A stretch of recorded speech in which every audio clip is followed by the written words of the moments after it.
Esqueceram.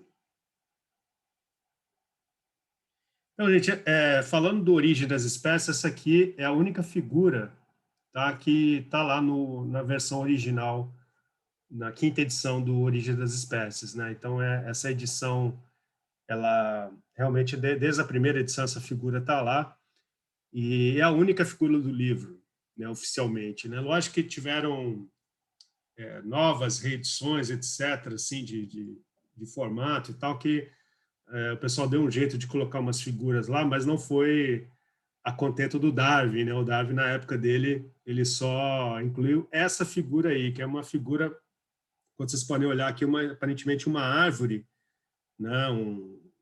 Pelo menos duas árvores aqui se ramificando continuamente, né? Cada árvore começa a se ramificar a partir de uma letra dessa, como se cada letra dessa fosse uma espécie de um grupo taxonômico, né, ou que esse processo que está acontecendo aqui nessa letra A, possivelmente coisas semelhantes devem estar acontecendo em B, em C, em D, em E, até, né, enfim, até a letra L ali. Ele botou várias linhas assim que simbolizam como se fossem períodos de tempo, né? O tempo está, né, do passado para o presente aqui, né, vindo assim de baixo para cima. E ele foi colocando números aqui, né, nesses ancestrais, né, tá? Nesses nós e nos ramos, né, que partem desses nós aqui, ele foi numerando e tal, para ilustrar como se fosse, né, o grau de divergência, né, das linhagens conforme elas vão se distanciando no tempo e na morfologia aqui, né? Imagina só que essa árvore, ela, né, a linhagem ela vai se distanciando do ancestral no tempo, né? Ou seja, verticalmente e horizontalmente também. Ela vai indo para o lado aqui, ou seja, como se fosse acumulando uma série de modificações em relação à forma do ancestral, né? Tá? Então, assim, essa figura, eu acho que essa figura foi chave, né, para o livro, porque imagina o livro, você imprimir figuras num livro do século XIX era bastante caro, né, para a editora, para a gráfica, né? Os livros na época, né, a tecnologia de impressão era muitíssimo mais limitado do que a tecnologia de impressão hoje, né? Isso é meio óbvio. E era muito caro você imprimir figuras, porque cada figura, você tinha que construir uma placa de metal, né? Para aquela figura, e aquela figura só valia para aquele livro. Então, já letras, você, né, conseguiria, você consegue, a letra A, por exemplo, você consegue, né, pegar as letras A e reconstruir uma nova placa, né? Tá? Cada página era uma placa de, de aço ali, né? E aquela placa, ela carimbava, né, as folhas de papel do livro, né? Então, dessa forma que a imprensa, por exemplo, de Gutenberg, né, a imprensa da época, imprimia livros, né? Então, você carimbava livros ali, né, sequencialmente ali com aquele carimbo que era exatamente a página montada, as letras montadas em metal, né?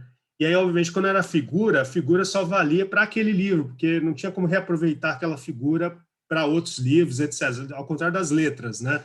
Tá? Então, isso tudo eu estou dizendo porque era muito caro, então, imprimir figuras em escala industrial na época. Então, assim, a não ser que você contratasse um desenhista para desenhar, né, a próprio punho, aquela arte milhares de vezes, né? Tá? Que obviamente também encareceria muito o processo. Então, as figuras eram muito caras de serem impressas nos livros e essa figura realmente ela paga o preço dela porque ela ilustra vários dos princípios da teoria do Darwin, né, sobre a evolução das espécies. Então, né, a primeira é esse princípio de divergência dos descendentes em relação aos seus ancestrais, né? Tá? Então, ele ilustra bem aqui esse processo de distanciamento, né, seja morfológico, ecológico, né, distanciamento na forma dos descendentes em relação a essa forma ancestral, tá? E que esse processo também ele é regulado pela seleção natural que determina quais dessas linhagens vão, né, ser bem-sucedidas em deixar descendentes e quais linhagens não vão deixar descendentes. Por essas linhagens aqui, cada uma com a sua forma, né, diferente, levemente diferenciada em relação ao ancestral, tá? Nenhuma delas deixou descendência, né? Somente essa aqui, que tinha uma forma aparentemente mais extrema, né? Em comparação com a outra, mais divergente em relação a essas aqui, né? Então, assim, isso é um processo muito interessante, você ficar explorando essa figura, né? Você consegue ver, né, extinção em massa, por exemplo, várias linhagens que, né, não conseguiram dar descendência até a modernidade, até os tempos atuais, e aqui as poucas linhagens que chegaram até o tempo atual, até o tempo presente aqui, esse tempo 10, né, que ele bota aqui.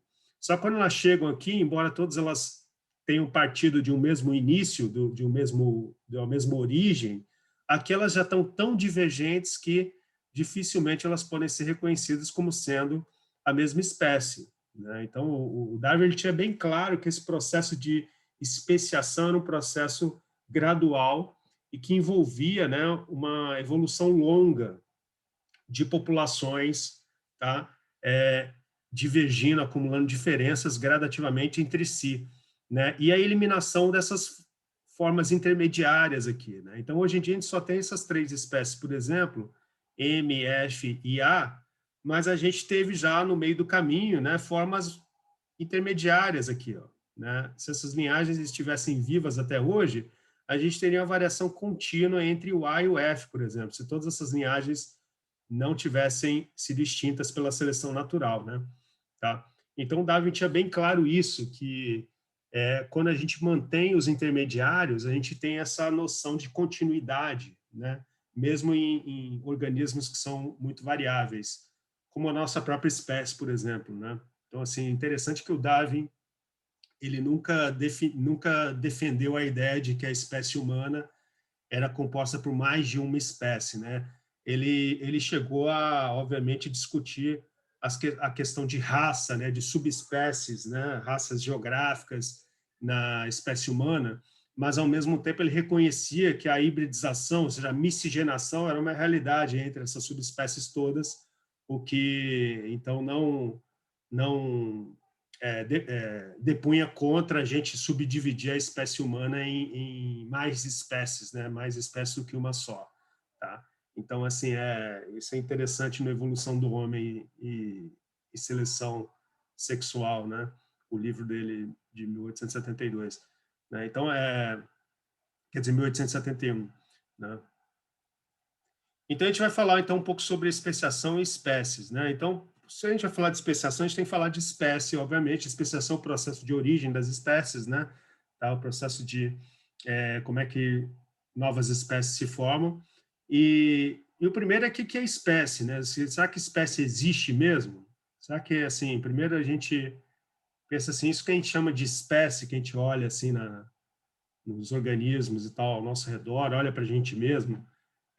Espécie é um grupo, né, de organismos definido por algum critério, tá? Então, assim, isso é um consenso entre todas as definições de espécie até hoje, que espécies é um tipo de grupo, né, de organismos, de seres vivos, né?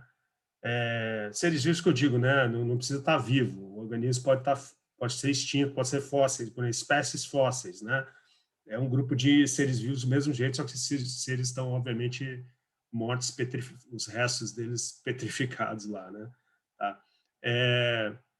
Mas aí, o que vocês acham? Queria saber da opinião de vocês. Vocês acham que essas definições de espécie, a gente está preocupado em definir assim algo que existe mesmo? Tipo, vocês acham que espécie existe mesmo na realidade? Assim, é algo real?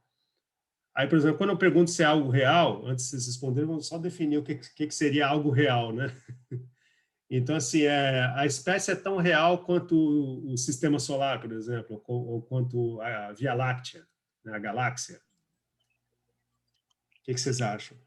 Ou não, é uma invenção que nem assim, por exemplo, é, dinheiro. O dinheiro é uma invenção, certo? Sim, eu acho Né? que é igual dinheiro, cara. Você acha que é igual É, dinheiro? eu acho. Vocês entenderam porque Não, o não, eu dinheiro... entendi. É porque é complicado, é um assunto delicado. É porque o ser humano tem isso de organização, né? Mas essa De querer. organização ela é só na nossa cabeça, você acha? Ela é só mental. Só uma organização mental, que nem o dinheiro. O dinheiro é um pedaço de papel, certo? A É. gente que, mentalmente, a gente tem todos Dá os... valor àquilo, né? Te dá valor àquele pedaço de papel, mas o valor intrínseco daquilo, o valor real, o valor no mundo físico-químico, é que é um pedaço de papel, certo? Você não Sim, consegue nem sim. comer aquilo, você não consegue nem... Né, aquele pedaço de papel Aham. é um símbolo de algo que existe na nossa cabeça, que é o valor, né, daquele Nossa. papel ali, o poder de troca que aquele papel te garante, né, por algum outro bem ou por mais papel, né, por outro papel. Então, assim, Uhum. o dinheiro é uma invenção, certo? Humana. Uhum. O dinheiro só existe na cabeça dos seres humanos, né? Eu O acho que que o eu ia dinheiro botar na mesma significa. categoria que a Via Láctea. Porque se você for olhar as órbitas de tudo para dentro da Via Láctea, tem coisa que está bem longe, que a gente considera como parte da Via Láctea. Tem coisa que a gente considera como mini galáxias que estão orbitando a Via Láctea, mas qual é a definição? Ah. É simplesmente porque está fora do limite de atração gravitacional do Sagitário à estrela? Não sei se isso é um bom jeito, sei lá.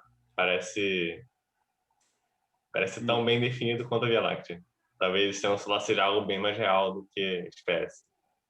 A gente define espécie como Tá, meio que não, tá. Não, tudo bem. Eu falei a Via Láctea meio como sinônimo de sistema solar, só com uma escala espacial maior, mas tudo bem. Sistema solar, não. então, é uma série de planetas orbitando uma estrela, é um sistema solar, certo? Então, assim, é uma coleção de planetas mais Então, a isso é sua... real, cara. Tipo, Isso é o real. O sistema solar, você acha que é real ou é uma Não, invenção? o sistema solar é real. Entendeu? Mas a Terra não é Apesar da plana? gente. Não, apesar da gente estarmos numa época que a gente consegue, né, ver outras estrelas e tal, tipo, estrelas até maior do que o Sol, né? Ver outros planetas, coisas que a gente não conseguiria ver se a gente não tivesse tecnologia. Mas, tipo, ele seria real do mesmo jeito, entendeu? Ele ia existir. Eu acho que no fim das contas, que a gente está tendo dificuldade aqui é de definir limites, né? Sim. Não. O Quer que eu estou definir perguntando, não, mas o que eu estou perguntando é se é real que nem o sistema solar ou se é real que nem o dinheiro. Porque todo mundo concorda que o dinheiro é algo que existe, certo, gente? O dinheiro não existe? Existe, O fato dele existir só na nossa cabeça não quer dizer que ele não existe. Ele tem uma realidade, só que é uma realidade que a gente chama, é um tipo de realidade, é um tipo de existência que os filósofos consideram como realidade intersubjetiva, ou seja, é uma realidade que depende da crença coletiva das pessoas para aquilo ter um significado real na vida das pessoas. O significado, o dinheiro é a questão de sobrevivência hoje em dia. Quem não, né, você, não acredito no dinheiro, você vai morrer, né, de fome, você vai, ou então só tem que viver, né, numa outra sociedade que não seja a sociedade moderna aqui, né? Então, assim, basicamente é isso. Mas o dinheiro, assim, ele é uma invenção, mas é uma invenção que todo mundo tem que acreditar para aquilo, de fato, Então, ter um acredito que a papel. espécie é a mesma coisa. Eu acho que a espécie Essa é é a a mesma mesma coisa. coisa. O sistema solar, não. não. O sistema solar é o que você está falando. Não, por exemplo, o terraplanista, ele não acredita em sistema solar. Não tem problema, porque o sistema solar não precisa da crença do terraplanista para existir. Exatamente, para entendeu? acontecer, sim. Exato. Então, Exatamente. assim, esse tipo de realidade do sistema solar é o que a gente chama de realidade objetiva, ou seja, a realidade natural. São coisas que existem independente da concepção humana, independente do que nós pensamos sobre elas. Esse é o que a gente chama, é o mundo real, é o mundo natural, é o mundo que está lá, né, fora. As ciências naturais, elas são dedicadas a compreender essa realidade, a realidade objetiva, a realidade natural, né? Independente da questão da espécie ser algo real nesse sentido, ela tem efeitos na realidade, mesmo que isso não seja como a gente define, né? Porque mas o dinheiro também tem efeito na realidade, entendeu? Mas depende da nossa existência.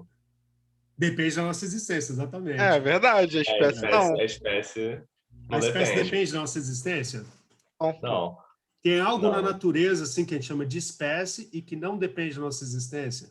Tipo assim, se a gente sumir, se a espécie humana se extinguir, vai ter vários animais que vão... espécies. Não, vai ter... Não, mas vai ter várias espécies que vão ser extintas aí, né? Não, sim, mas eu digo assim, mas independente de qual espécie vai ser extinta, não, espécies, esse grupo de indivíduos vai continuar existindo ou sei lá, outra coisa vai, entendeu? Que não é espécie, Não, acho que vai existir no continua lugar. existindo. É diferente de. É tipo, O nesse dinheiro ponto vai de acabar, vista, certo? o O dinheiro dinheiro vai acaba. acabar. Sim, mas as Sistema espécies solar, não. não. O sistema solar continua lá. A gente, né, a espécie humana é Certo. extinta, o sistema solar continua, né? O Mas Sol eu acho que continua. espécies continuam também. Hum. Então, essa é uma questão que divide a opinião dos biólogos mais experientes aí, né? Se a espécie existe mesmo ou não. Porque vocês veem que não é uma questão, é aquilo, se ninguém questiona que existam organismos vivos, existe a diversidade biológica, né? A variedade biológica, Certo. as diferentes formas de vida, a manifestação das diferentes formas de vida ao longo do tempo. Agora, se essas formas de vida estão organizadas ou não em grupos, que a gente chama de espécies, se isso é real ou não, isso aí é um ponto de divisão entre biólogos. Tem amigos meus, biólogos super experientes e tal, que acham que espécie não existe. E tem outros colegas que acham que espécie existe, que nem o sistema solar existe. Então, assim, essa é uma questão. Por isso que eu estou dizendo para vocês que assim, não tem o certo e o Eu errado. acho Isso que. quase Então, uma posição exatamente. filosófica de cada Tipo, biólogo. depende do ponto de vista. Tudo depende do ponto de vista, né? Tá. Então, assim, os nominalistas, né, que são as pessoas que acham que não existe espécie na realidade natural, a realidade objetiva do mundo, não existem espécies. Espécies são definições mentais dos seres humanos. Eles falam que existem apenas indivíduos, os indivíduos, ou seja, as unidades básicas do que a gente chama de vida, né, de diversidade biológica, são indivíduos, e agora espécies, os agrupamentos desses indivíduos em entidades maiores, né, em coletivos maiores, isso aí é considerado uma completa abstração da mente humana, que nem dinheiro, que nem a noção de ideologias, por exemplo, né, a gente fala, né, socialismo, capitalismo, enfim, são ideologias extremamente poderosas que mudam a realidade objetiva do mundo, né? Mudam a distribuição de recursos, definem a sobrevivência de seres humanos e de outras espécies, mas são ideias humanas, são abstrações humanas, né? Então, assim, tem os nominalistas, eles acreditam assim, que as espécies são abstrações humanas, né? Assim como o dinheiro e outras categorias aí de realidades intersubjetivas, né? Tá? Só que aí o que acontece? Quando a gente vai pesquisando a cultura humana, pelo menos, né, os universais humanos, ou seja, vai em várias culturas humanas reconhecem espécies, ou seja, reconhecem grupos de seres vivos, agrupam seres vivos em grupos. Isso parece ser, né, algo que é muito antigo na nossa espécie, evolutivamente falando, né? E possivelmente até em outras espécies, a nossa espécie evoluiu linguagem, né? Então a gente consegue expressar esses padrões de agrupamentos na nossa língua, né? Então, por exemplo, aqui no Tupi, né, a gente tem vários nomes no português brasileiro que são derivados do Tupi, inclusive os nomes dos animais, né? Por exemplo, isso aqui é a onça parda, a sussuarana, né? A iauara, segundo os Tupi-Guarani, né? O tronco Tupi-Guarani, um dos nomes da sussuarana é iauara, o outro é sussuarana, né? Que é o próprio nome, e o outro que é Iauaretê para onça pintada. Então, assim, né? Esse nome aqui deu origem a jaguar, o jaguarete, né? Que é por exemplo, vocês podem a jaguatirica, né? Jauara, né? Também começa com esse prefixo aqui, iauá, né? Iauá, tá vendo? Então, iauá é algo que tem a ver com gato, né? Com felino. Então, assim, vocês veem que os povos Tupi-Guarani, eles expressavam no nome, inclusive, o grau de semelhança, né, de parentesco. Tá? Lógico que eles não reconheciam isso como parentesco, mas o grau de semelhança morfológica entre as diferentes espécies. Né? Eles procuravam representar isso na língua, na forma como, no nome do bicho. Né? Tá? Então, é interessante que são nomes diferentes, mas preservam similaridades aqui, semelhanças que denotam né, essa possível ancestralidade comum. Isso, obviamente, a interpretação que a gente tem hoje em dia, né? Essas semelhanças entre são dois gatos selvagens grandes daqui da América do Sul, né? Então, assim, a questão é essa: se existem espécies, quais seriam as evidências de que realmente elas existem, que elas existem assim como o sistema solar, ou seja, elas não dependem das abstrações humanas para existirem, né, no mundo real, tá?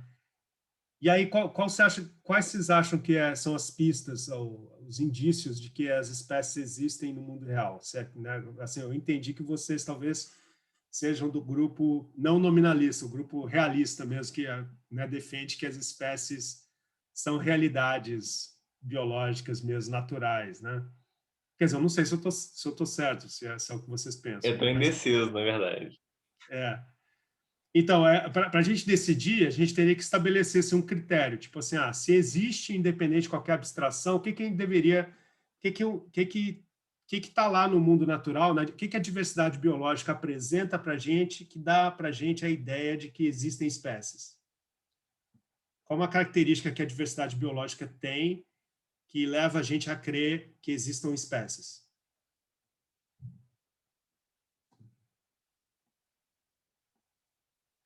Por exemplo, o sistema solar lá, eu vou lá, observo, né, a órbita dos astros, enfim, o próprio padrão de órbita dos planetas em torno do Sol, e etc., o tamanho, enfim, todas essas relações de movimentos, né, e de massa dos planetas em relação à sua estrela central ali, o Sol, né, dão a entender a ideia de um conjunto né, de astros ali,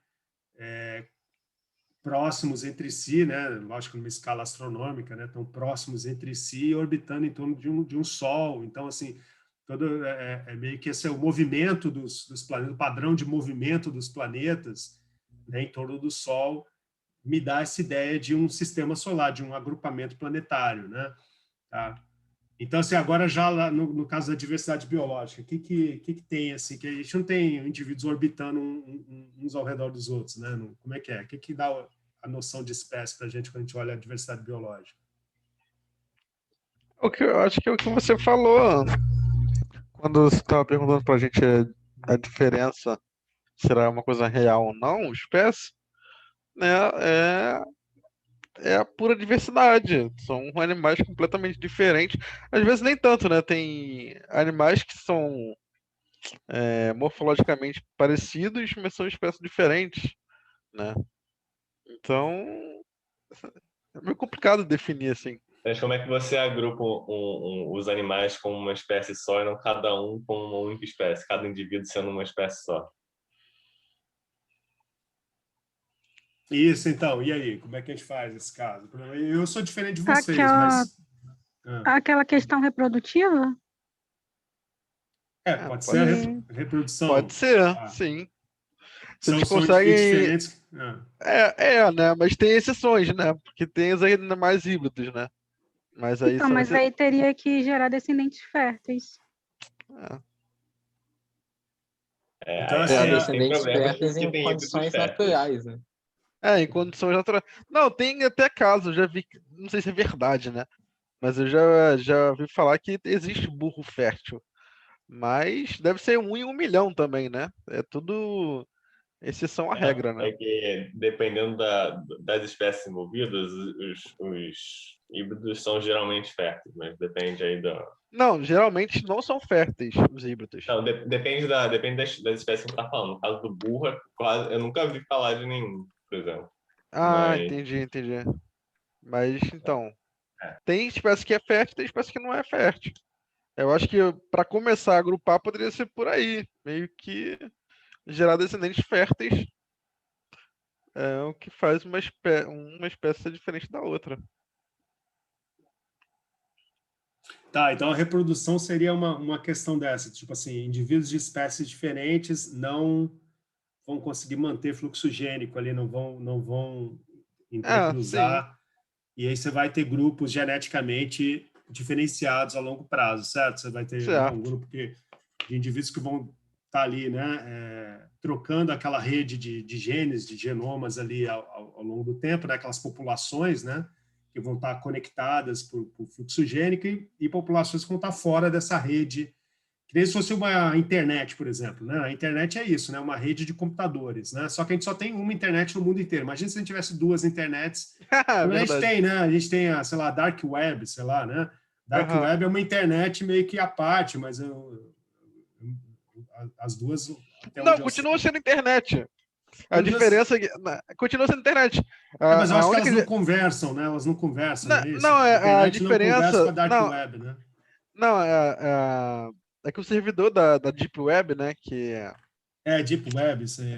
Deep Web, ela é muito difícil você conseguir identificar da onde está saindo o e-mail que você está mandando, o vídeo que você está mandando, entendeu? Tá. Mas ele passa por um labirinto, né? assim. Sim. A internet continua sendo internet, entendeu? Tipo, eles não usam uma internet melhor, diferente.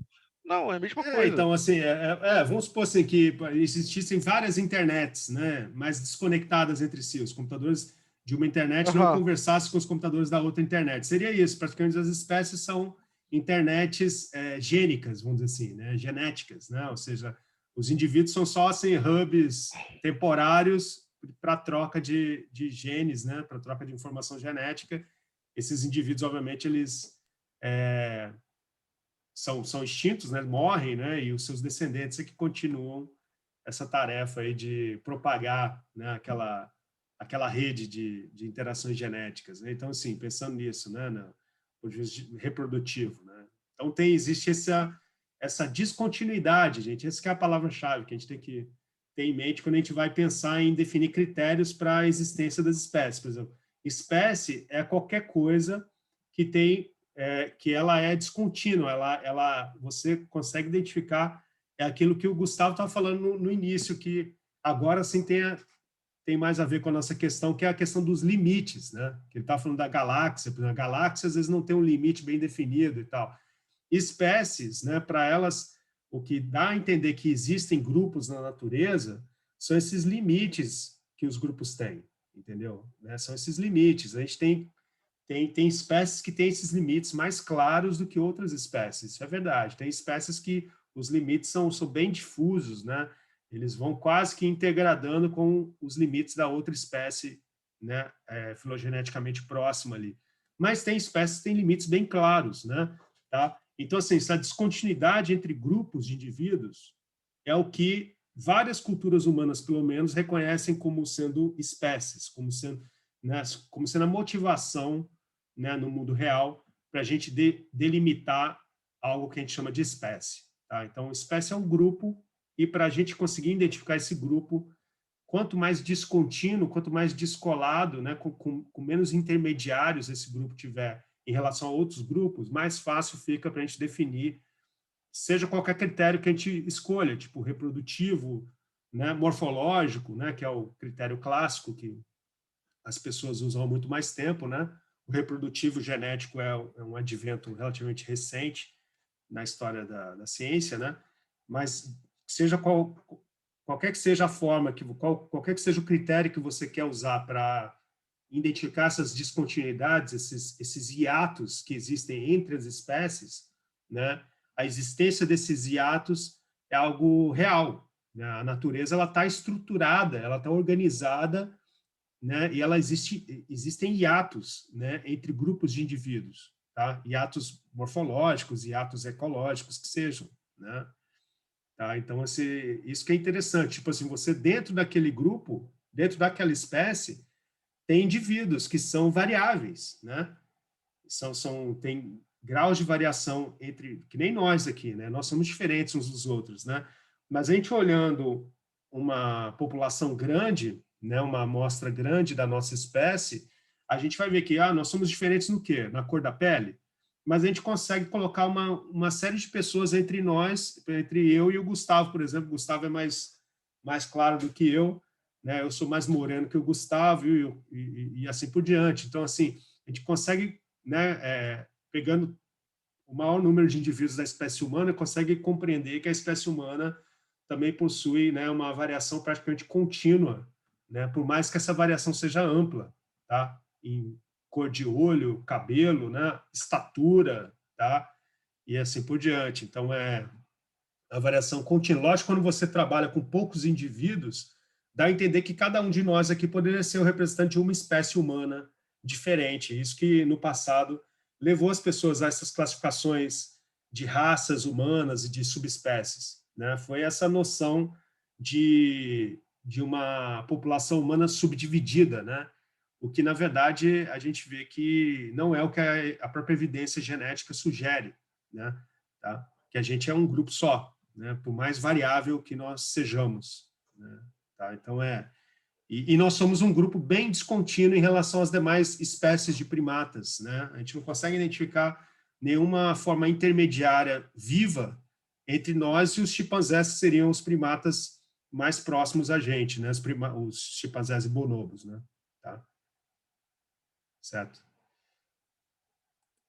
Então, por exemplo, nesse trabalho aqui, né, a gente consegue ter bem a noção disso, onde esses ramos aqui, essa é uma árvore filogenética que foi construída com dados moleculares, né, né, uma fração aí de 10 mil nucleotídeos do genoma, né, de primatas.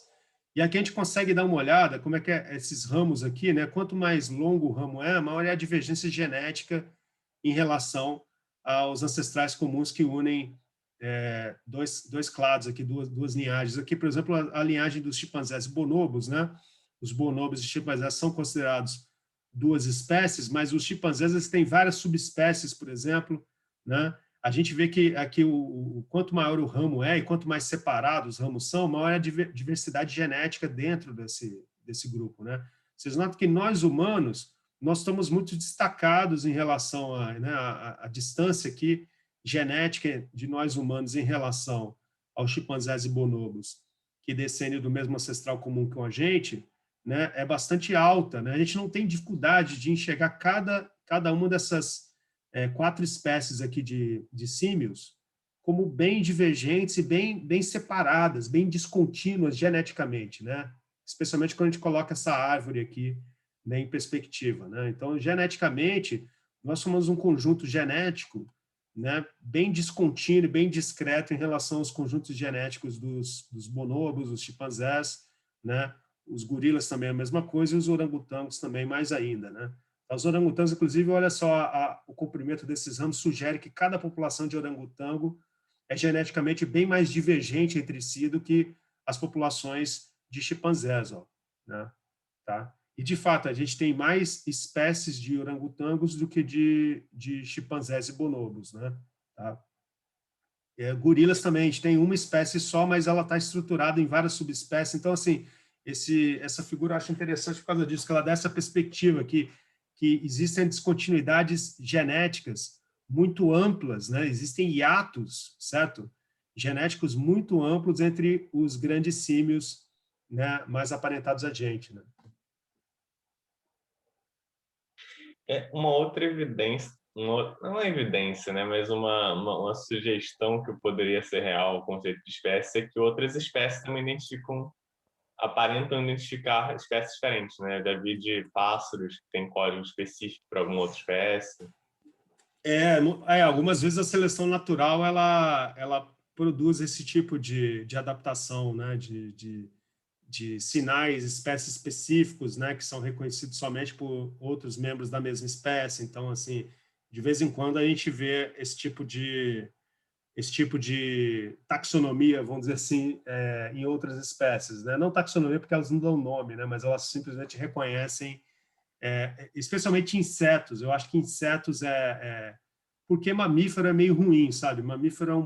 Mamíferos, em geral, são péssimos taxonomistas, tanto que é possível você, especialmente mamíferos sociais, você consegue inserir, né, membros adotivos de outras espécies dentro do grupo, né? Então, cachorro mesmo é um exemplo, né? Cachorro a gente consegue viver junto com a gente.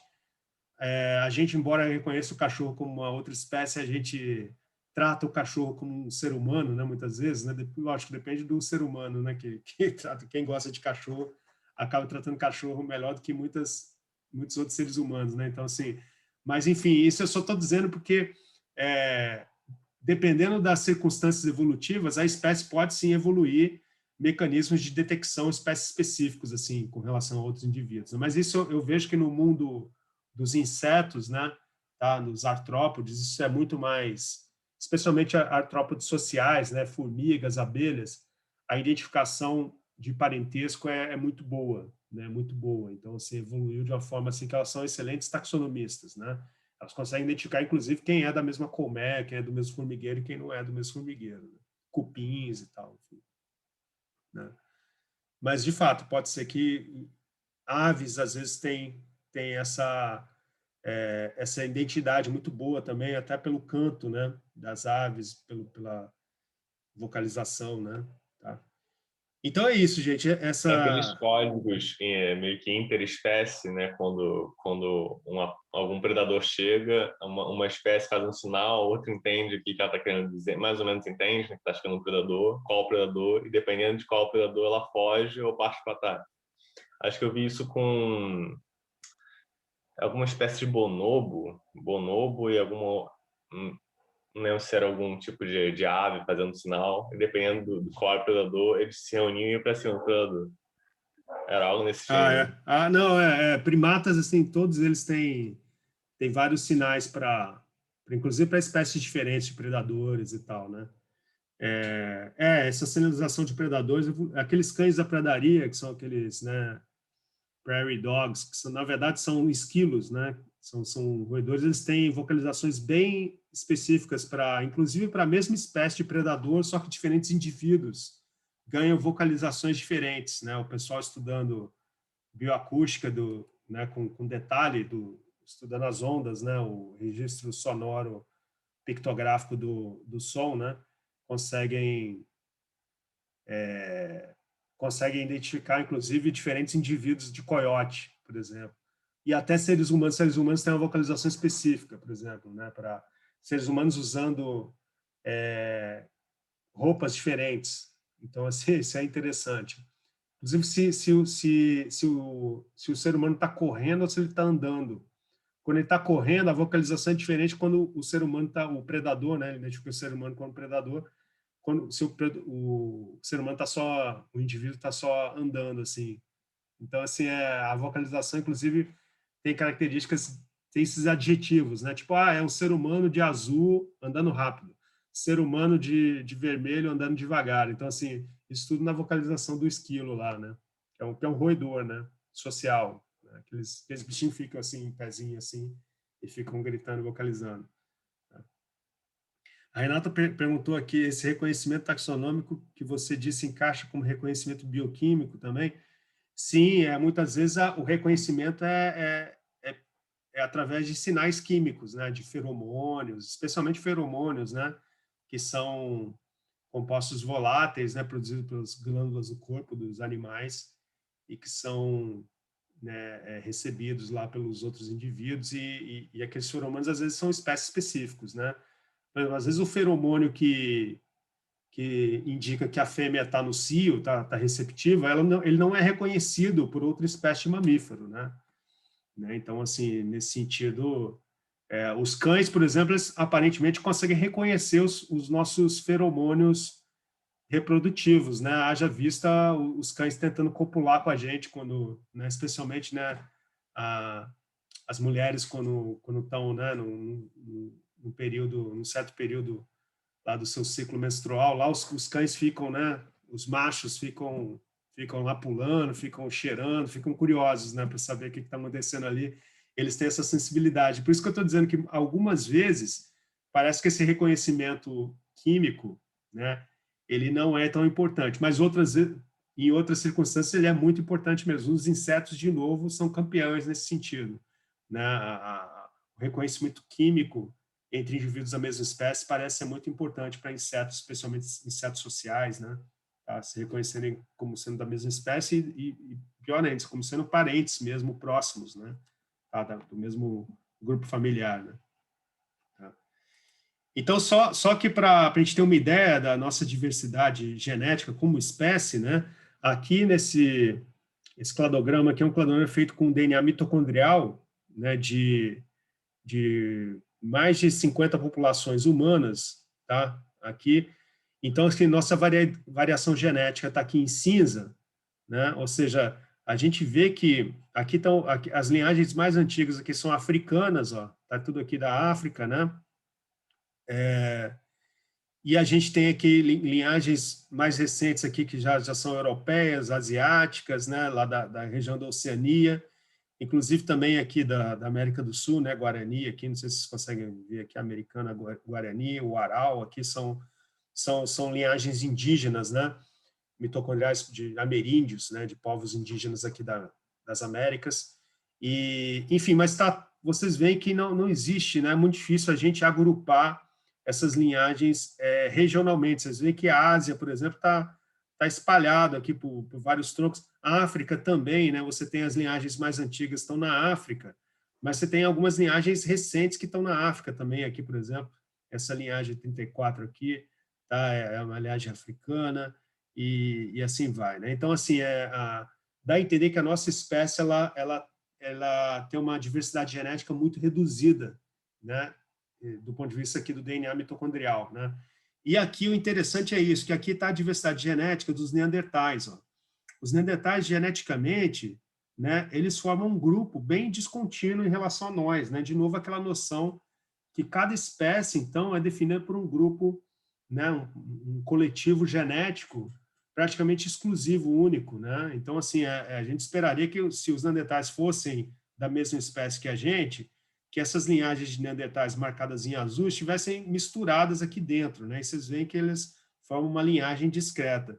E, em terceiro, surge aqui uma terceira espécie de hominídeo, que são os denisovanianos, que, inclusive, são parcamente conhecidos do ponto de vista paleontológico, e, paradoxalmente, são mais conhecidos até do ponto de vista genético do que paleontológico, porque eles conseguiram extrair aqui da Sibéria não, aqui da região do Tibete, aqui, né, se não me engano, aqui, né, Denisova é uma localidade lá, né, essa localidade 62 marcada em vermelho aqui, é da onde eles extraíram pedaços de ossos, eu acho que, se não me engano, são falanges, tá? São ossos aqui dos dedos, tá? Dos pés ou das mãos, e conseguiram extrair DNA desses ossos aí, e viram que esse DNA era geneticamente bem divergente, tá? Embora fosse de hominídeos, né?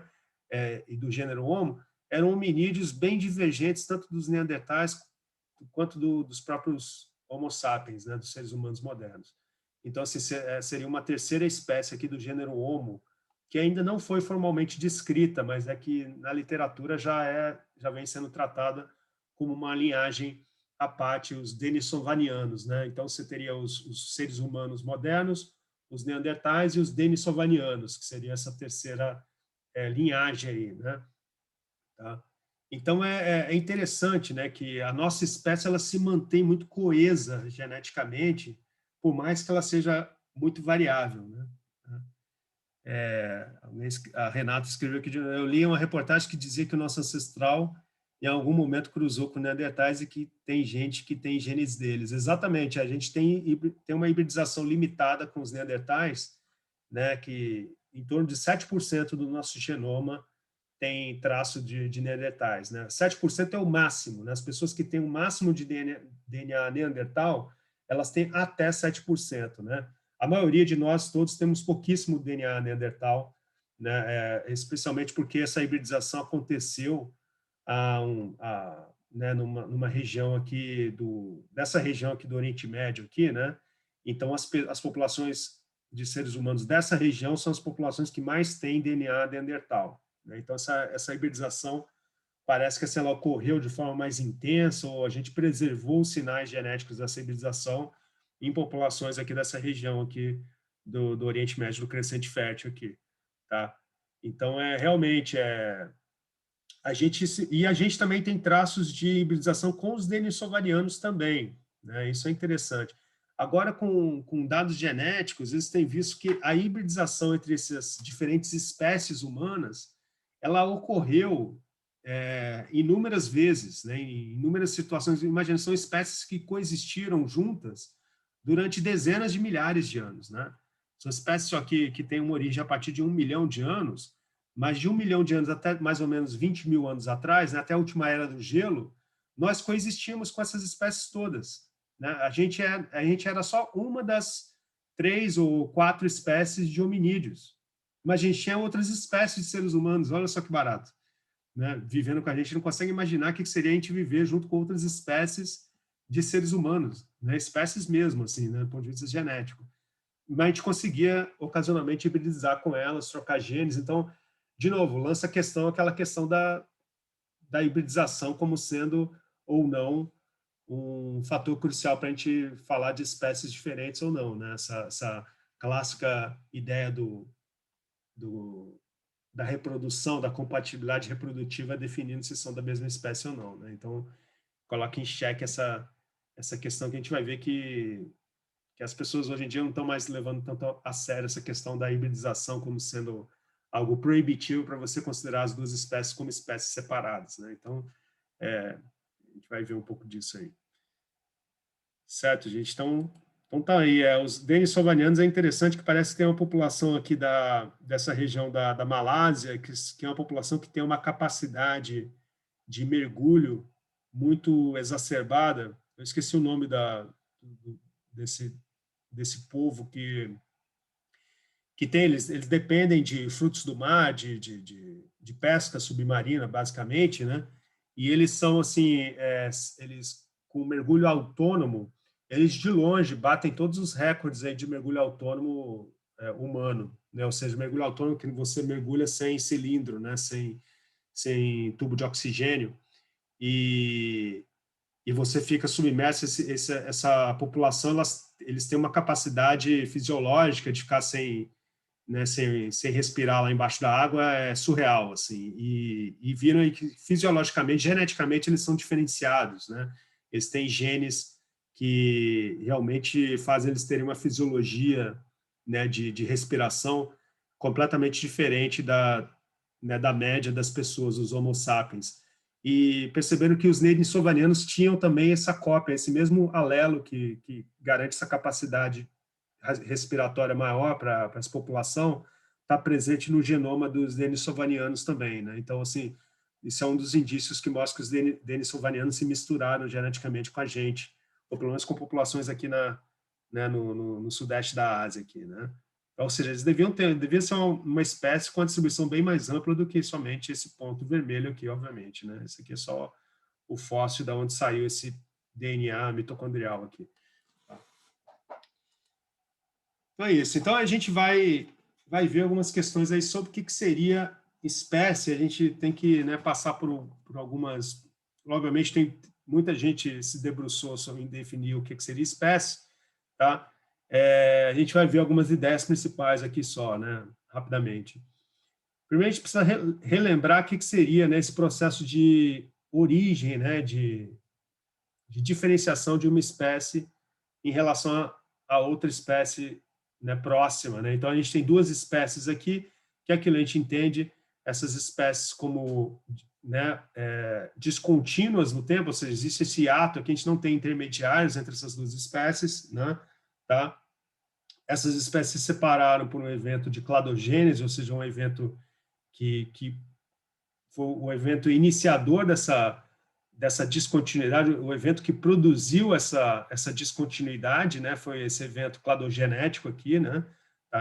O mais fácil a gente pensar é no isolamento geográfico, mas tem várias outras formas de você evoluir descontinuidade entre duas populações, dois conjuntos de indivíduos, né? Tá?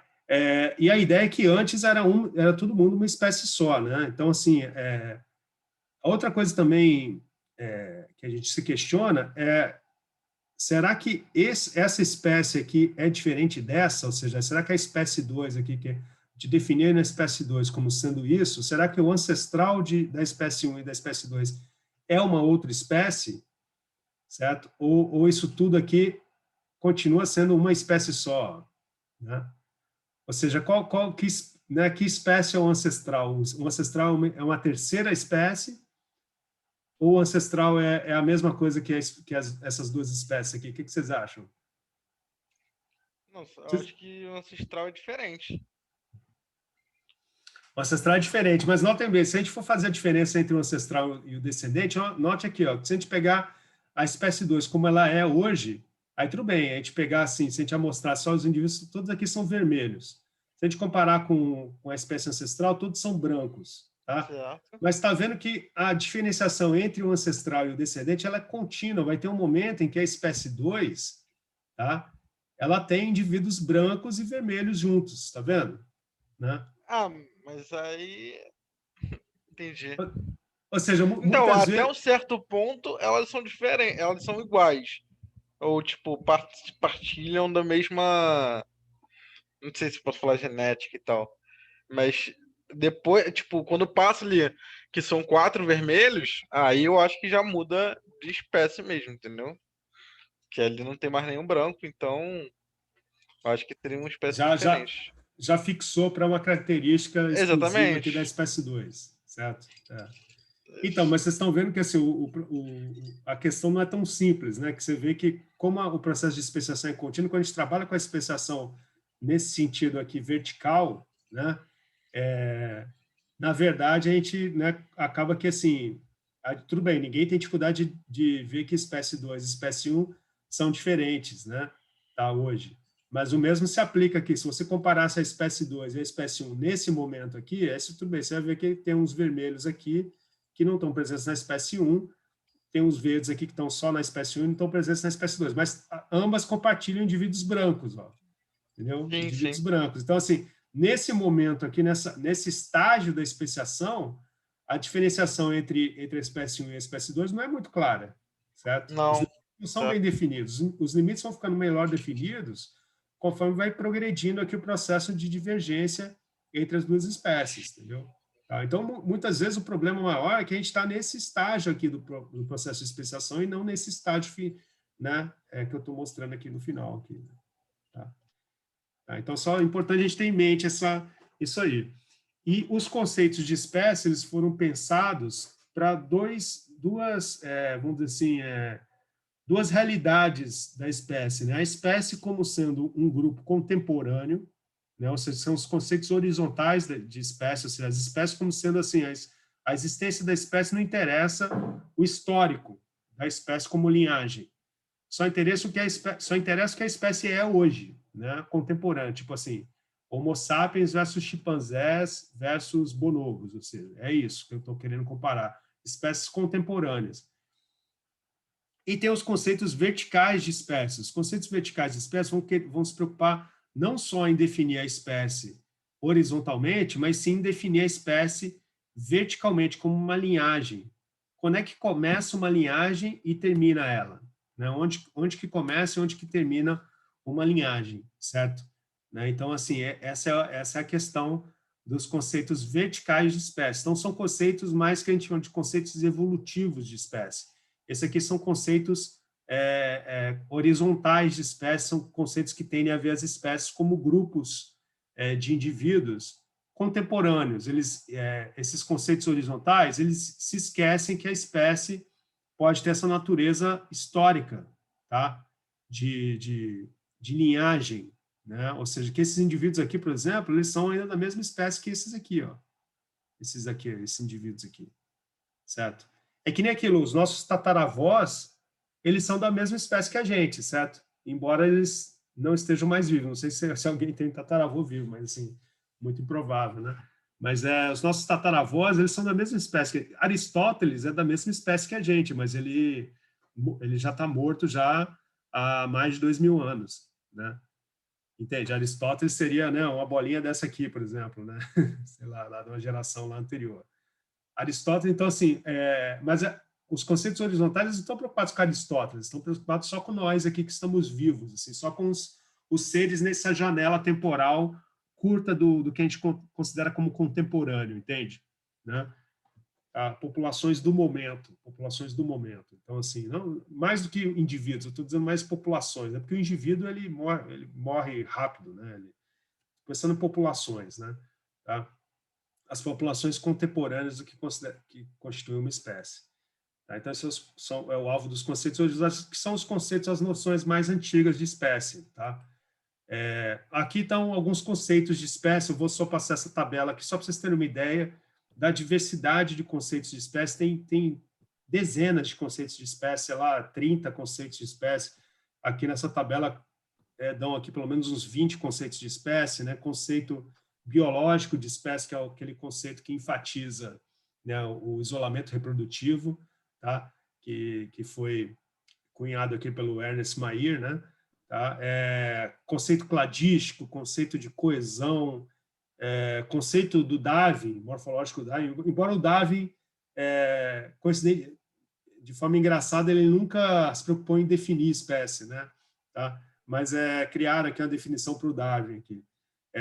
Conceito diagnóstico, conceito ecológico, conceito evolutivo de espécie, conceito genealógico de espécie. Os nomes vão aqui meio que se repetindo. Conceito de linhagem geral de espécie. Tem outro que tem nomes assim meio que de métodos estatísticos, né?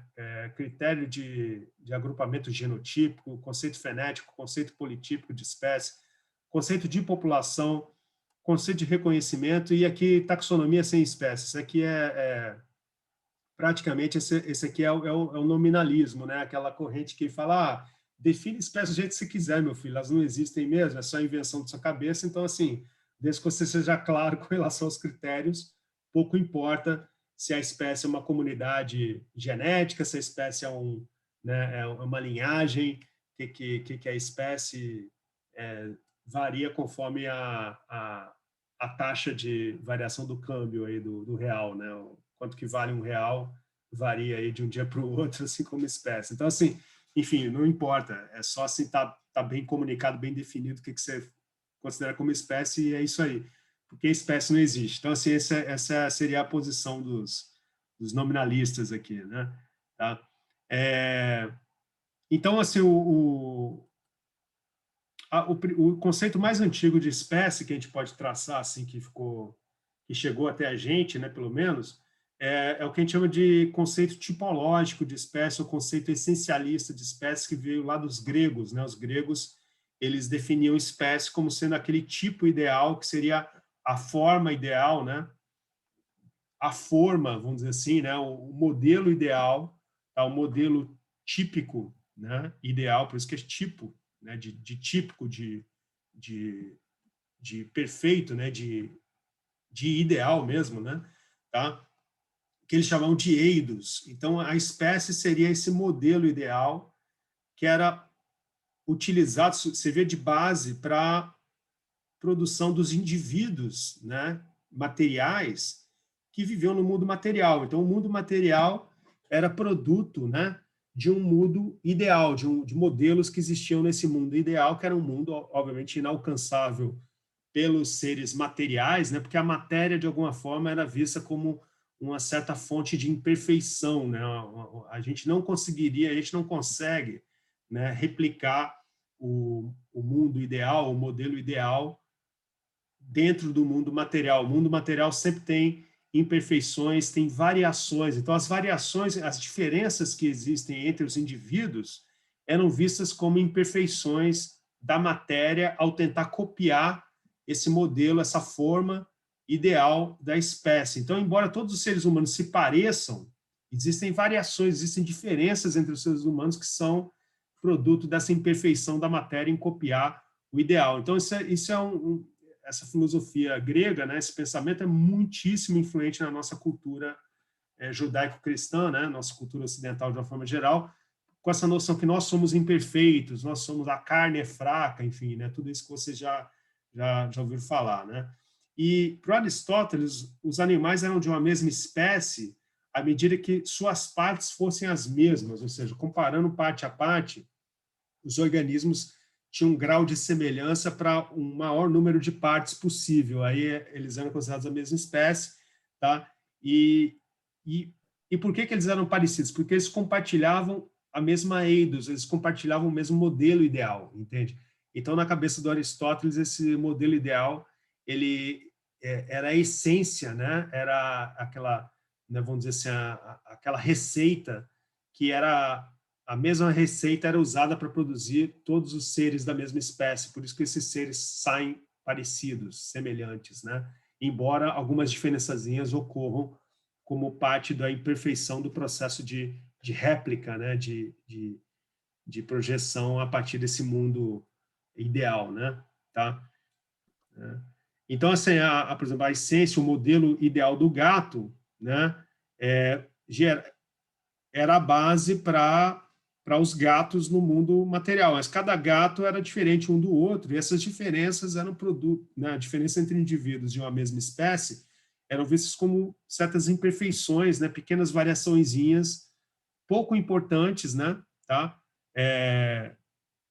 Mas que eram imperfeições em relação ao modelo ideal. E o leão também lá, né? Leões com juba, sem juba, tudo são variações da essência do leão.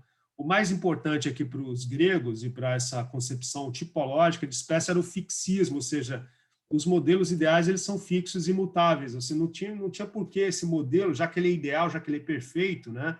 Essa palavra ideal quer dizer perfeição também, né? Aquilo que, embora está ligado com, né, tá intricamente associada com a palavra ideia, né? Ou seja, é uma ideia perfeita, é um modelo perfeito, né? A ideia no sentido porque tem assim uma existência que a gente só consegue imaginar, né? Nós seres humanos conseguimos imaginar, né, esse modelo ideal, mas não conseguimos concretizá-lo na nossa vida material, né? Por isso que a nossa tentativa incansável ao longo da vida de nos aperfeiçoarmos e buscarmos esses ideais, né? Então assim, você vê que a própria como é que é a própria etimologia da palavra ideia, ideal, tem a ver com perfeição, né? Então, assim, esses modelos ideais, eles são perfeitos, então não tem por que mudar, né? Será ilógico para um grego clássico, não, um filósofo grego clássico, pensar que esses modelos eles se aperfeiçoariam, se mudariam ao longo do tempo, né? Tá, não, eles são estáticos, né? Tá? Eles não evoluem de um para o outro. E aí, obviamente, né, a gente, né, esse pensamento grego, por mais distante que ele esteja da gente, ele foi completamente absorvido pelos cientistas europeus, né? O Linné foi o mais célebre deles ali em usar, né, essa concepção grega de modelos fixos ideais, né, de fixismo das espécies, de grupos, né, de organismos mais semelhantes entre si e diferentes de outros grupos, para um sistema de classificação, né, formalizar um sistema de classificação onde a espécie, para o Linné, era o menor grupo consistentemente distinto por meios comuns. Então, a definição de espécie do Linné, que era muito baseada nessa noção de modelos fixos, né, de tipos, né, esse conceito tipológico de espécie, foi completamente absorvido a partir dos gregos, né? Ele só tratou de formalizar isso numa linguagem um pouco mais científica, né, do que os gregos, obviamente, tá? Então, para o Linné, espécies eram, né, essa própria palavra espécie é aquilo que se vê, né, spec, né, é aquilo que pode ser visto, né? Então, assim, espécies para o Linné eram, né, grupos de organismos que eram semelhantes morfologicamente, né, e distintos morfologicamente também de outros grupos, né, de natureza semelhante, né, dessa natureza, ou seja, grupos também morfologicamente coesos aqui, tá? O problema disso é que sempre que volta e meia, né, conforme o Linné foi tendo contato com um número maior de amostras e um número maior de espécies, né, ele começou a se dar conta que existiam vários intermediários, né, entre algumas espécies que ele foi reconhecendo que ele tinha reconhecido como espécies diferentes. Ele foi um pouco fácil com esses intermediários, né? Então ele começou a ver que várias espécies que ele tinha descrito, na verdade, dentro daquelas espécies, você tinha grupos menores, né, de organismos ali com certas diferenças, etc., que ele foi nomeando como subespécies, ou seja, eles tinham um grau de diferença, mas não é uma diferença tão grande quanto de espécies diferentes. Então, assim, criou-se essa ideia de hierarquias intraespecíficas, ou seja, hierarquia dentro da espécie, né? Então, aí criou essas categorias taxonômicas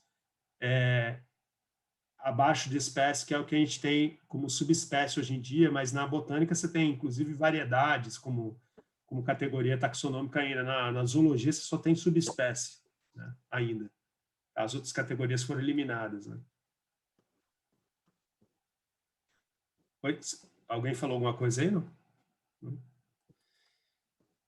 era muito curioso ver como é que o Darwin, já na época dele, no século XIX, né? Lógico que a gente deu um salto aqui de um século, mais ou menos, o Linné está lá no século XVIII, a gente pulou para o Darwin, mas o Darwin, ele não se importava muito com o conceito de espécie, né? Porque o Darwin, eu acho que ele não levava muito espécie a sério, né? Ou seja, ele não tinha uma preocupação em definir o que seria espécie ou com a definição ideal, né? A definição mais robusta ou mais permanente do que seria espécie, porque ele via que a espécie é variável ao longo do tempo. A espécie muda, né?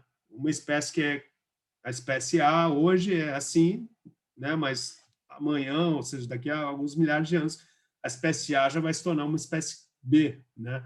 A espécie muda como resultado do processo de adaptação, seleção natural, e ela eventualmente vai ser classificada como uma nova espécie, uma vez que ela vai, né, evoluir uma série de características diferentes aí ao longo da sua trajetória evolutiva, né?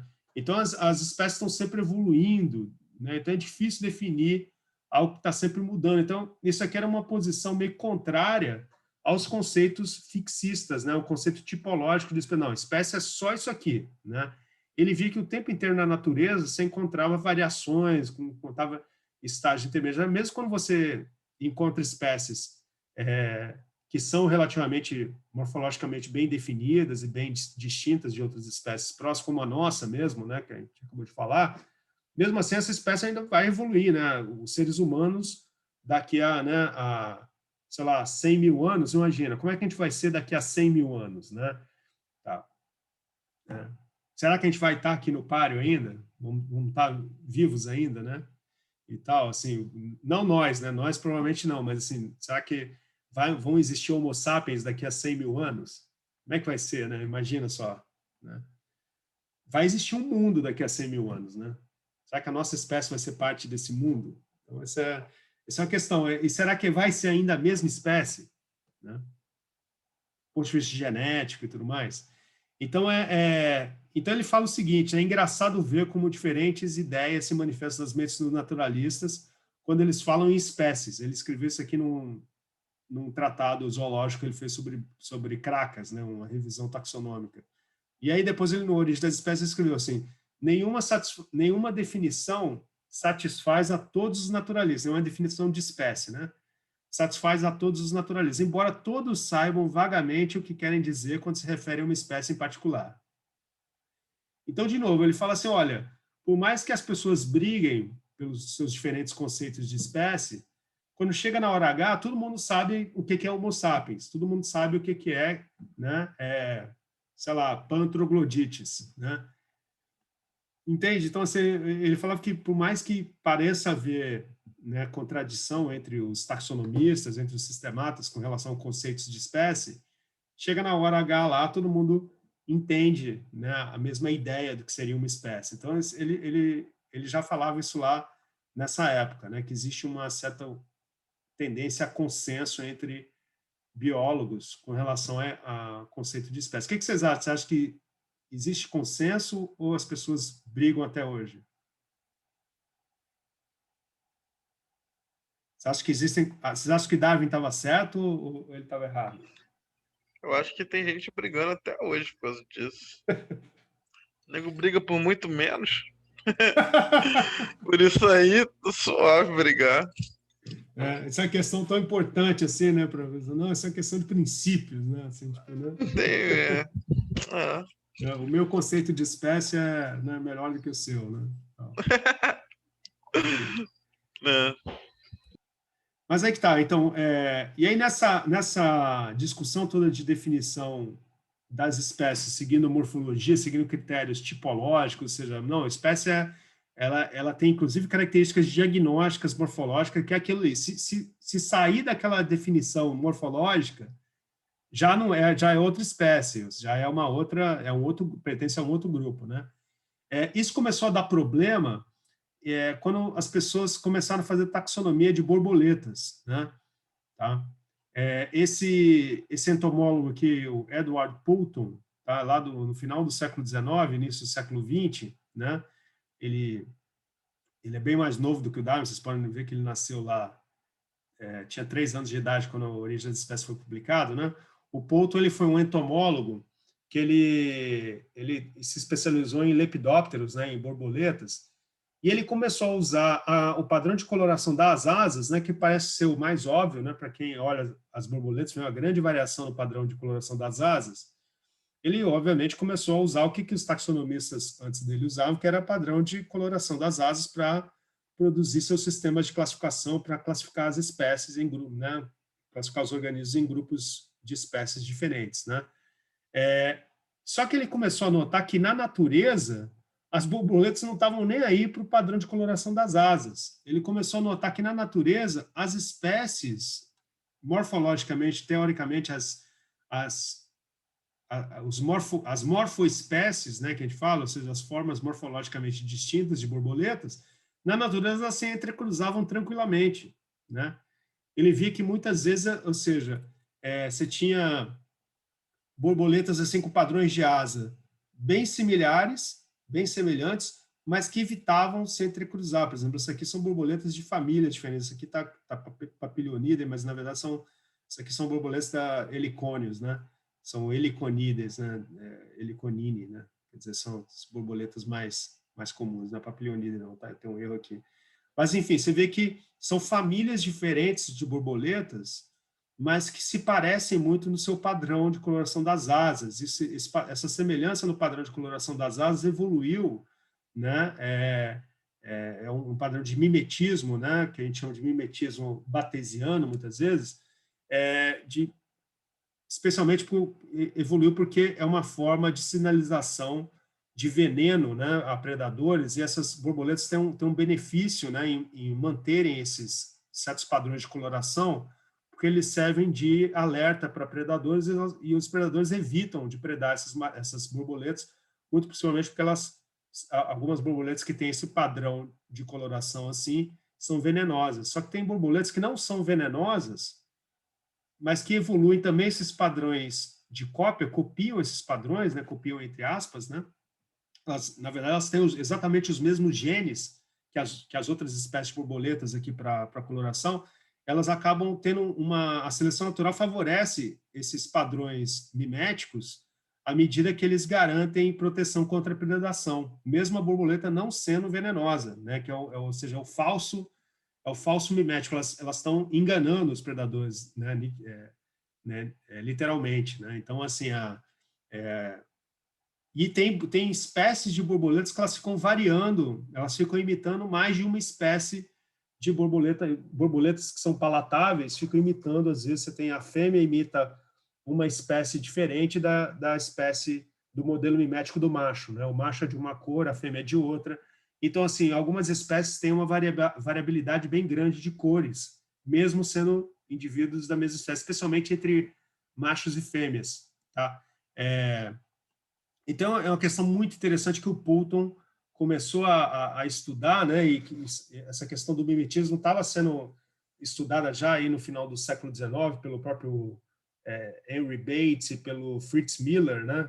Que foram dois naturalistas que tiveram. O Fritz Miller, inclusive, né?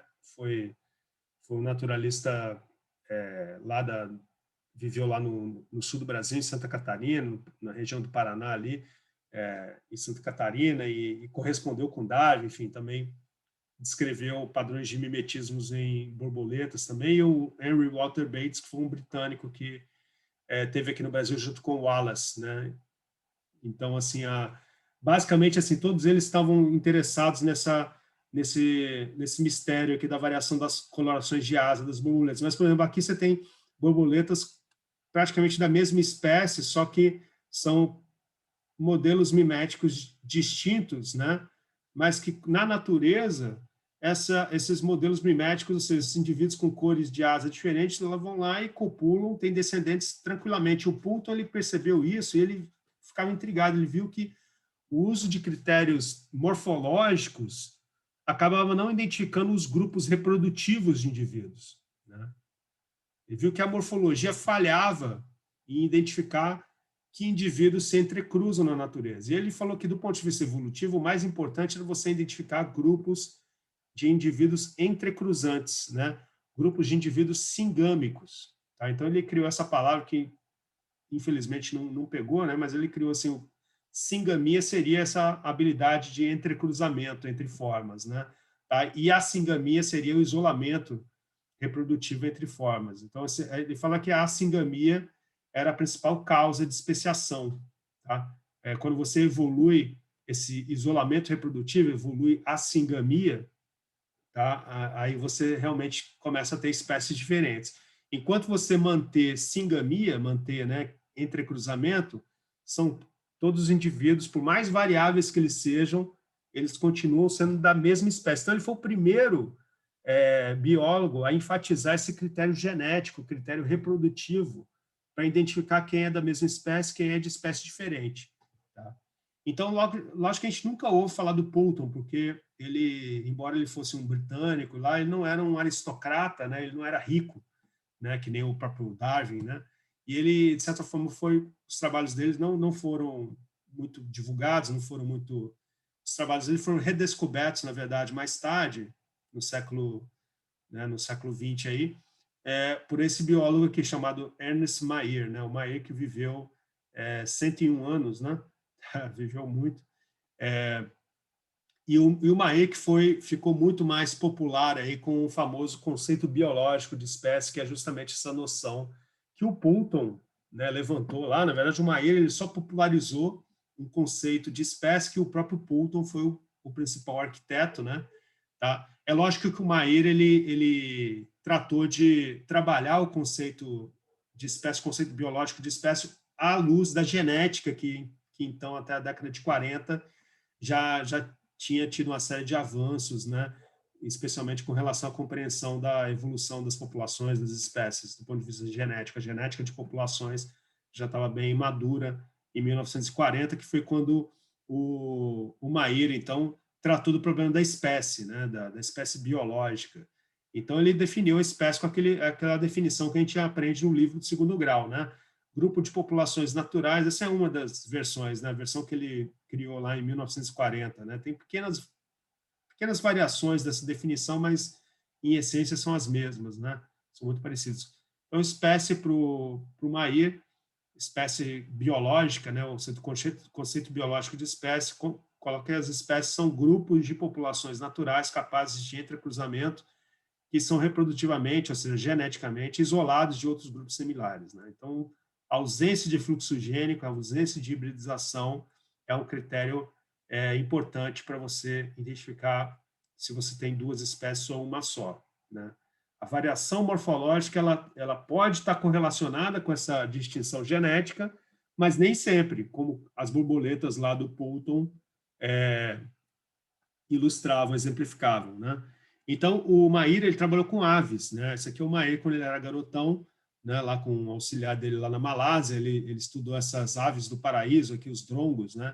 Que são espécies que têm uma variação geográfica bem ampla, né? Cada ilha aqui tem, tá vendo? Os bichos têm o formato de topete, padrões de coloração bem diferentes, cada população.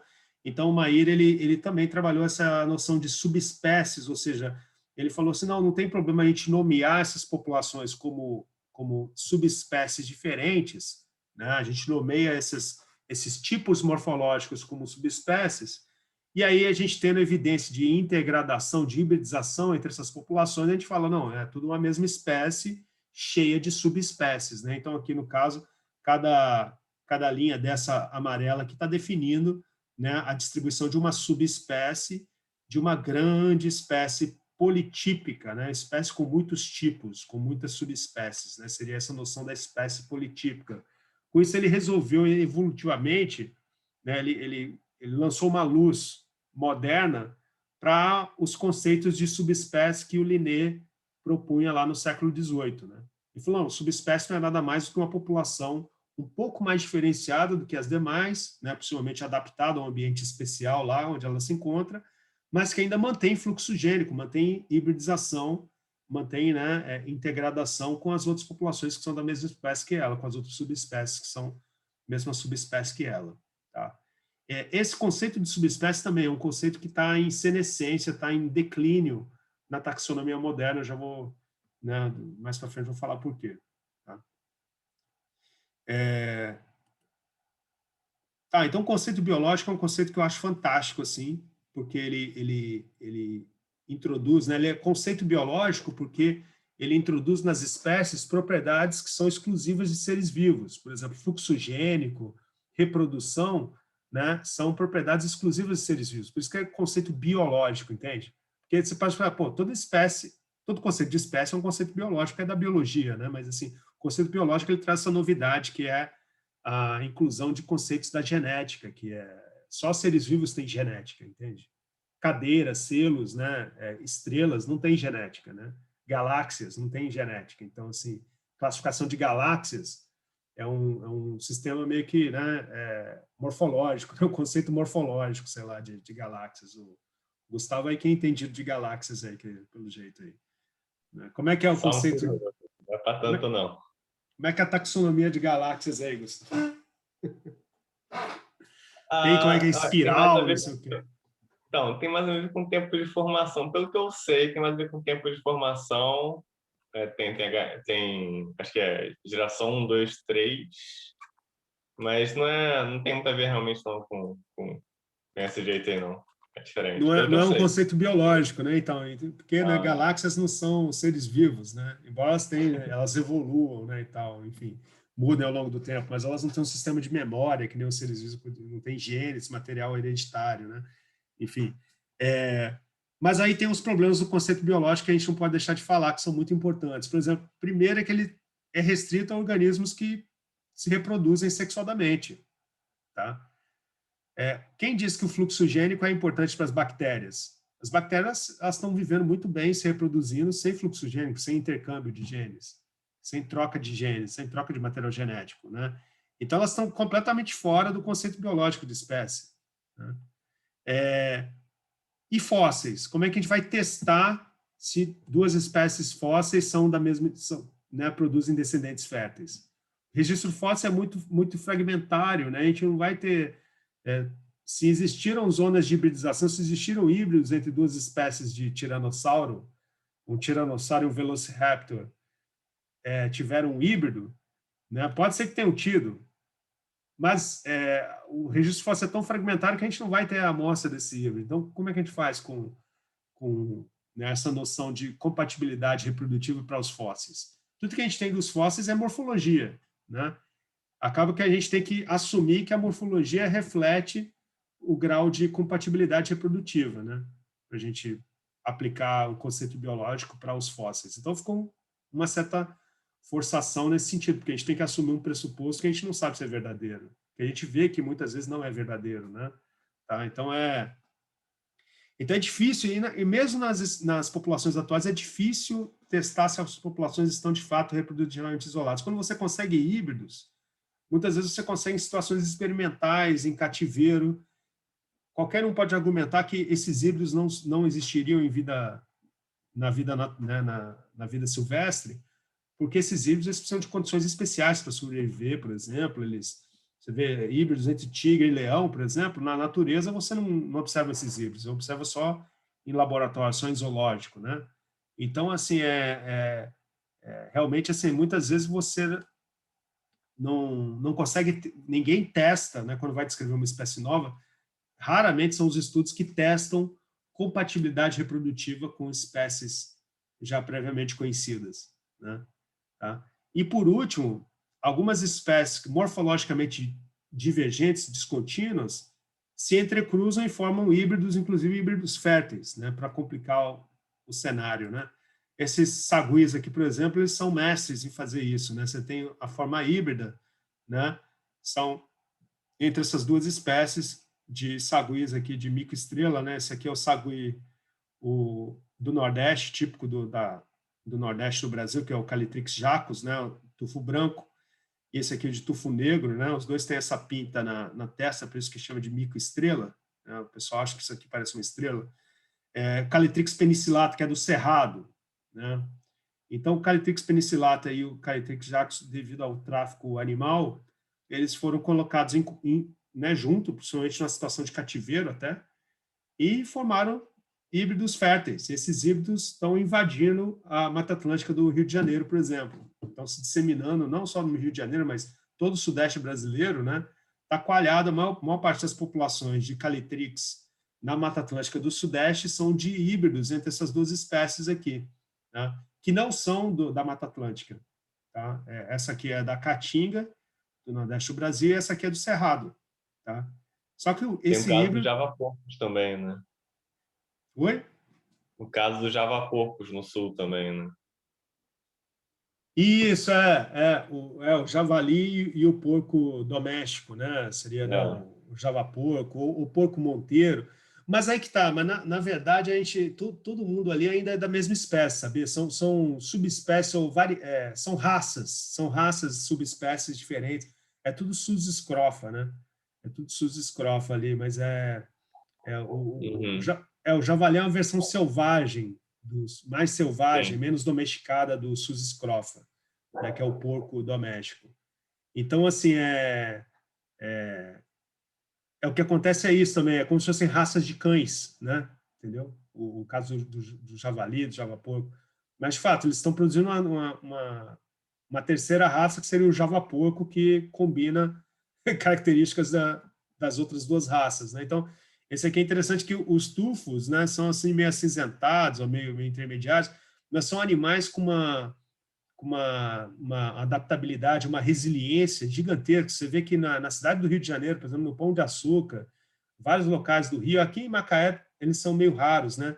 Aqui no Mirante da Lagoa tem um grupo que frequenta, né, o Mirante da Lagoa ali, não sei se vocês já viram, né? Mas enfim, eles são bem adaptados a áreas urbanas, e estão expandindo assim a sua distribuição a cada ano. Aqui em Macaé, eu posso dizer que quando eu cheguei aqui não tinha, né, esse sagui. A gente nunca ouvia ele, nunca via, né, nunca detectava. Tinha em Rio das Ostras. Aí começou agora, há uns 2, 3 anos atrás, começou o pessoal a observar esses saguis aqui no Mirante da Lagoa, aqui na Lagoa de Boacica. Então, são subis, você vê que estão se expandindo ano a ano, né, de forma muito rápida. Tá? E são extremamente descendentes férteis, tranquilamente. Né?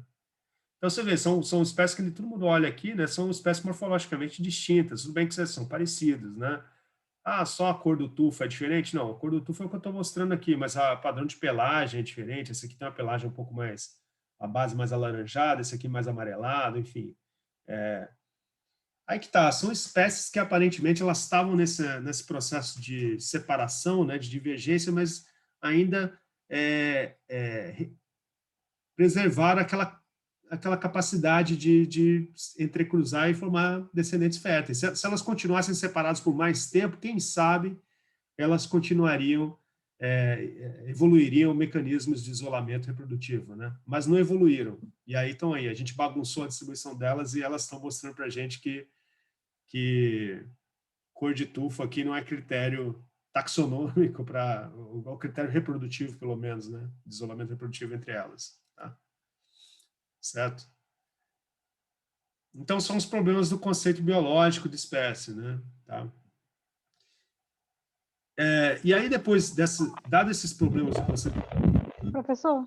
Oi, sim. Ocorre alguma proposta de unificação, de colocar eles como uma espécie só? Tem uma proposta de considerá-los como uma espécie só e os dois como subespécies. Aí seria algo mais coerente com o conceito biológico de espécie. Inclusive, essa é uma proposta mais antiga. Tá? Agora, tem uma proposta também de considerar todo mundo como uma espécie só e pronto, acabou, entendeu? Ignorar todo esse processo de duas populações com os tufos de cor diferente, etc. Considerar todo mundo Calitrix jacus. Essa é uma proposta até mais assim, mais recente, né? Mas que a aderência a ela ainda não tem sido tão grande, tá? É a proposta mais nova. Considera todo mundo como uma espécie só e não interessa a subespécie, é tudo uma espécie só. Esse em geral é uma proposta de pessoas que não acreditam que a classificação do nível de subespécie deve ser propagada. Deve abandonar o conceito de subespécie, trabalhar só com espécie. As pessoas falam, não, então é só Calitrix jacus. Entendeu? mas ainda está nesse dilema, porque aí que está, tem um terceiro grupo ainda que fala, não, deixa do jeito que está, esses híbridos, eles não são naturais, no sentido de, eles são produto do impacto humano, né? Naturalmente, na natureza, essas duas espécies iam se manter como espécies distintas. A gente foi lá e bagunçou, então deixa do jeito que está, a gente vai limpar essa bagunça, sei lá. O pessoal, eu acho que eventualmente essa questão vai se resolver por si só, mas é complicado, assim, eu vejo que a direção que tem maior número de partidários é de considerar todo mundo uma mesma espécie, mas como subespécies distintas, né? Essa seria a versão, sei lá, eu acho que mais com o maior número de aderentes, assim, né? Qual o conceito de subespécie, professor? Eu sempre fico confusa. Então, também assim, o Mair, ele definia subespécies como assim, populações, tá? Geograficamente e morfologicamente diferenciadas, né? Geneticamente diferenciadas de outras populações da mesma espécie, né? Habitando, né, um hábitat ali peculiar, um hábitat diferenciado, ou seja, são populações que têm um grau de divergência, seja ela ecológica, genética ou morfológica, em relação a outras populações, mas que ainda mantém com essas outras populações fluxo gênico, entende? É justamente o caso desses saguis aí, né? Esses saguis, eles aí, né? Eles, graças ao híbrido, essas duas espécies estão mantendo fluxo gênico, tá?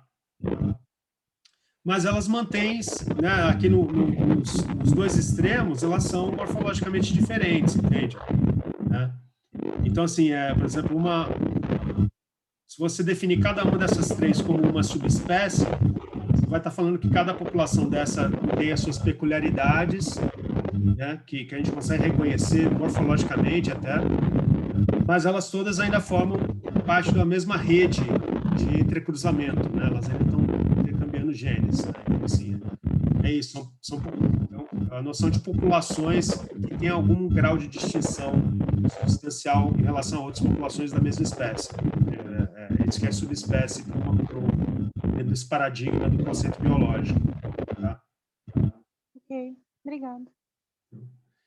Então, assim, já aí veio algumas tentativas de novos conceitos, né, diferentes do conceito biológico de espécie, que enfatizassem outras propriedades da espécie, né, o que faz uma espécie ser diferente da outra. Né? Para o Van Valen, que foi, né, o autor da teoria da rainha vermelha, que a gente já falou aqui na aula passada, né, ele falou que as populações elas são diferentes porque elas ocupam hábitats e nichos diferentes, ou seja, as espécies são diferentes à medida que elas né, se especializam em nichos ecológicos divergentes. Né? A noção que uma espécie ela vai se tornando diferenciada das demais à medida que ela vai se especializando no uso de recursos que nenhuma outra espécie usa, né?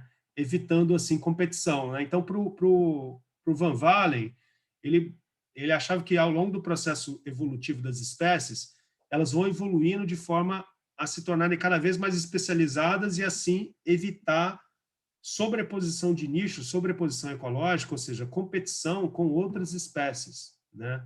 Tá? Então, assim, nesse processo, só para ilustrar aqui, é como se você tivesse, né, no processo de diferenciação das espécies, aqui você imagina que esse eixo X, tá? Aqui é um eixo que ilustra, por exemplo, o tamanho da semente que essas duas populações consomem, né? Imagina que são populações de passarinho, tá? De pássaros granívoros. E aí essa população amarela, inicialmente, ela se sobrepõe muito com relação ao tamanho de semente que ela se alimenta, à população vermelha. As populações se sobrepõem ecologicamente, né? Não só o Van Valen, mas isso é uma noção que data desde lá do próprio Darwin, né? A seleção natural ela vai aprofundar aqui as divergências entre essas populações à medida que os indivíduos nesses extremos, eles têm uma exclusividade de recursos, eles têm recursos que os indivíduos da outra população não usam, certo? Né? Esse aqui usam sementes muito grandes, esses aqui sementes muito pequenas e assim por diante. Então, a seleção natural vai poder, o indivíduo que gasta energia competindo, né, imagina, se eu tenho que competir por um recurso, imagina, né? A gente está tendo que competir por um recurso escasso, né? A gente vai gastar energia preciosa, vital nossa, por competição, né? O indivíduo que não precisa competir, ele economiza energia. Ele tem mais energia para, né, transformar em descendentes, certo? Então, a seleção natural, ela, nesse sentido, ela poderia favorecer indivíduos que competem menos. Os indivíduos que competem mais, ou seja, os indivíduos que mais sobrepõem recursos com indivíduos de outras populações, ou que competem mesmo entre indivíduos da mesma população, né? Os indivíduos que competem mais vão acabar sendo desfavorecidos, vão gastar mais energia competindo, vão gerar menos descendentes. Os indivíduos que competem menos geram mais descendentes porque preservam mais energia, justamente porque evitam a competição. Tá? Então, esse princípio é o princípio da exclusão competitiva, né? Ou seja, os indivíduos que competem, eles vão sendo excluídos ao longo do processo evolutivo, vão sendo selecionados negativamente, e a gente vai ficando só com indivíduos cada vez mais, né, que competem menos, né? Consequentemente, indivíduos que usam recursos mais especializados, até chegar no ponto em que todos os indivíduos de uma população usam recursos que os indivíduos da outra população não usam. As populações ficam mutuamente exclusivas com relação aos seus nichos ecológicos, né? As dimensões de recursos que elas consomem, né? Que elas usam, seja de alimentos, seja de condições ambientais, né? Condições de salinidade, umidade, etc. Né? Cada espécie vai ficar, né, exclusiva à sua combinação de características ecológicas, né? Tá? Isso, de certa forma, é visto em vários sistemas, especialmente aqui em aves habitando ilhas. Aqui são os tentilhões de Galápagos, são aves endêmicas lá do arquipélago de Galápagos, né? É visível que quando as espécies estão juntas na mesma ilha, elas tendem a exibir bicos, né? O tamanho do bico é intimamente relacionado ao tamanho da semente que a ave preda, né? E vocês podem notar que aqui essa distribuição de bicos, o fuliginose tem os bicos com menor tamanho, né? Esse aqui é a altura do bico, né? Profundidade do bico, beak depth, né? Depth. E fuliginosa, por exemplo, tem um bico mais, né? Um bico menos robusto, o fortes um bico intermediário e o magnirosso o maior bico. Vocês podem notar que aqui pela distribuição, ó, você não tem intermediários entre as três espécies aqui quando elas estão juntas, ou seja, e você não tem sobreposição no tamanho do bico, logo que você não tem sobreposição no tamanho das sementes que esses passarinhos consomem, né? O Magniross consome as maiores sementes, né? O Fortes as sementes intermediárias e o Fuliginosa as sementes menores, né? Ou insetos, enfim, tá? Você tem uma especialização aqui dos nichos alimentares quando essas espécies estão juntas. Agora, quando você só tem duas espécies, você tira uma, aqui é uma outra ilha, onde só tem as duas espécies coexistindo, note que aqui essa espécie aqui, o Fortes, ele começa a ocupar nichos ecológicos que são do Magnirossis. Mas como o Magnirossis não está presente, ele parece daquela espalhada, sabe? É que nem você quando você senta no banco do ônibus e não tem ninguém do seu lado, né? Aí você dá aquela espalhada. Aí chega alguém do seu lado, aí você rapidamente restringe o seu nicho espacial a só o espaço da sua poltrona ali, né? Se a pessoa bota a mão ali no como é que chama aquele apoio de braço, né? Aí você restringe mais ainda, né? Não sei se vocês são daqueles que botam a mão logo ali para delimitar o território, vocês ficam ali mais, né? Aí seu nicho espacial fica realmente bem restrito lá, aquele cubículo definido pela sua poltrona no ônibus, né? Tá? Quando vocês viajavam de ônibus aí, intermunicipal. Quer dizer, isso vale para o ônibus urbano também aí, né? Tá, então, é a mesma coisa aqui, ó, né? Essa espécie, ela dá aquela esticada aqui, ela começa a assumir, porque não tem essa espécie para competir com ela aqui, certo? Então, os nichos ficam mais amplos com a ausência de uma espécie. E aqui, finalmente, quando você só tem o Fortes na ilha, lá, o Fortes, ele ocupa o nicho do Fuliginosa também, tá? Mesma coisa para o Fuliginosa. O Fuliginosa, quando está presente sozinho aqui na ilha, ele também aí tem, né, tem uma ou seja, a morfologia da espécie, né, varia, evolui de acordo com o nicho ecológico que essa espécie ocupa, né, que essa espécie define, ou seja, o nicho ecológico é o que define a espécie, né, para o Van Valen. Então, assim, nicho ecológico e conceito de espécie são praticamente a mesma coisa para o Van Valen. Cada espécie é um nicho ecológico em si, né, peculiar, né? Tá? Então, assim, essa que era a proposta dele, né, de igualar nichos ecológicos com espécies.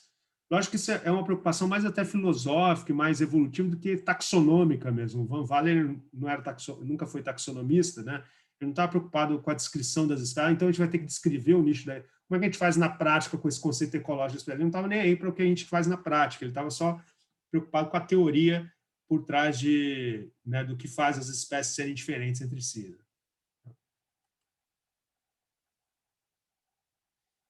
A Renata perguntou, o caso do burro. O burro é estéreo, sim. Ele é um híbrido estéreo.